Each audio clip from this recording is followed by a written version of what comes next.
Allahumma salli ala Sayyidina Muhammad wa ala ali Sayyidina Muhammad. Assalamualaikum warahmatullahi wabarakatuh. Alhamdulillah dapat kita bersama dan bertemu lagi sehingga ke Ramadan kali ini untuk kita meneruskan sesi ta'lim hadis kita. Dan hari ini saya akan membawa tajuk bersegeralah dalam berbuka puasa. Hadisnya adalah An Sahli bin Sa'ad anna Rasulullah sallallahu alaihi wasallam qala la yazalu an-nasu bi khairin ma ajjalu al-fitr. Yang bermaksud daripada Sahal bin Sa'ad, sesungguhnya Rasulullah sallallahu alaihi wasallam bersabda, manusia itu akan sentiasa berada dalam kebaikan, khairin bi khairin, selagi mana dia menyegerakan berbuka puasa, Aidul Fitr. Okey. Dan hadis yang kedua yang dibawakan adalah an Anas bin Malik qala kana an-nabiy sallallahu alaihi wasallam yufṭiru qabla an yusalli ala rutabat fa in lam takun rutabat wa tumayrat فإن لم تكن تميرة حسوات من ماء. Daripada Anas Ibn Malik berkata, sesungguhnya Nabi SAW akan berbuka dengan beberapa biji rutab, yakni kurma basah, dahulu sebelum mendirikan solat.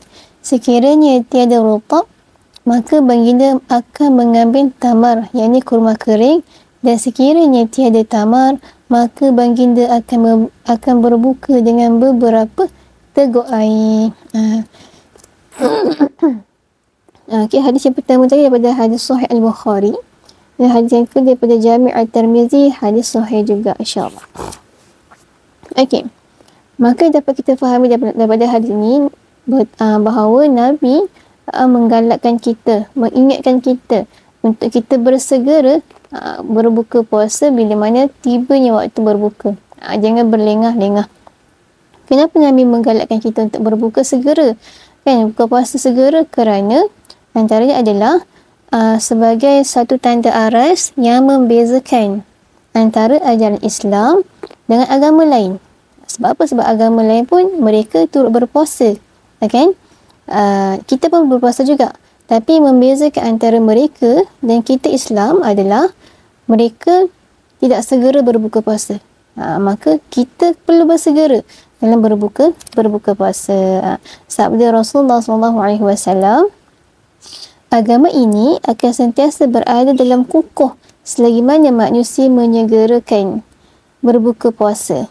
Kerana sesungguhnya kaum Yahudi dan Nasrani itu melewatkan berbuka puasa.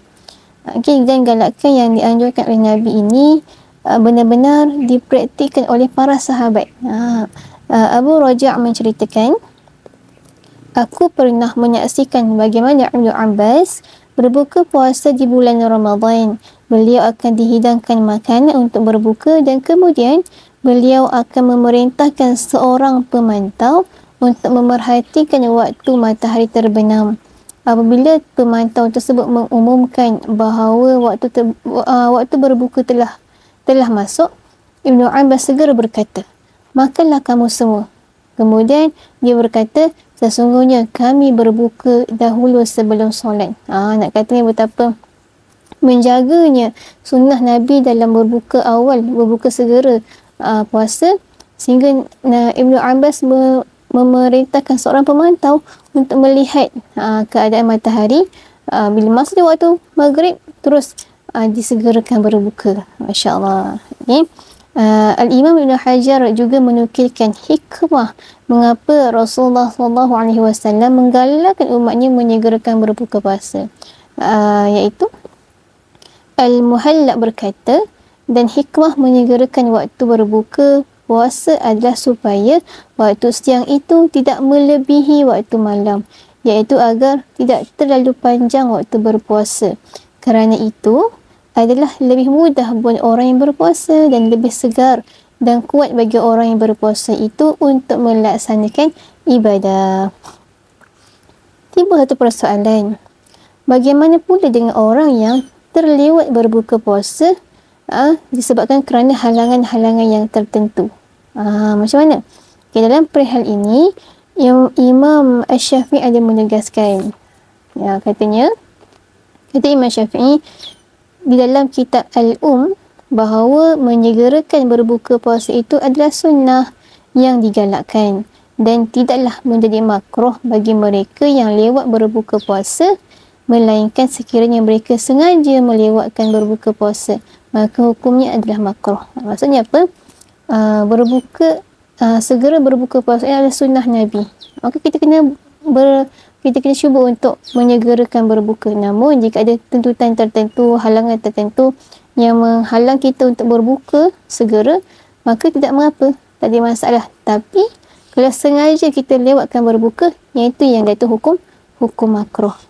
Okey, jelas Maka kesimpulannya adalah sunnah para nabi terdahulu mereka segera berbuka puasa. Kata Al-Munawi, manusia akan sentiasa dalam kebaikan selagi mana mereka meneruskan sunnah ini kerana menyegerakan berbuka puasa setelah yakinnya terbenam matahari adalah sunnah para nabi terdahulu. Barang siapa yang memelihara sunnah ini, maka dia seperti berakhlak dengan akhlak para nabi. Masya Allah. Okey, tak susah pun sebenarnya kan untuk kita bersegera. Kita segera berbuka puasa sebelum kita mendirikan solat maghrib.